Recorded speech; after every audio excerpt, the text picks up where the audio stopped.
Krievija dienu pirms parādes bija pavadījuši laiku, lai noskrūvētu 9000 sēdvietu, ko viņi bija gatavojuši uzvaras dienai. Un kā mēs redzējām, uzvaras dienas parādes praktiski nebija, jo Krievija bija pārbijušies no Ukrainas tālā trieciena rādījusa raķetēm, kas visu šo pasākumu varēja pārvērst lielā katastrofā tiešraides laikā. Domājat, ka es jokoju, jūs varat paši pārbaudīt. Krievijas mēdīji paši to apstiprina.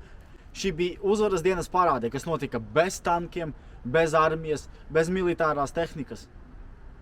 Un šī ir pirmā reize 20 gadu laikā, kad Krievijā kaut kas tāds notiek.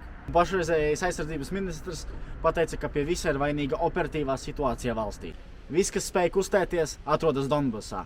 Un vispār tajā pašā armijā, kas teica, ka ieņems Kijivu 3 dienu laikā.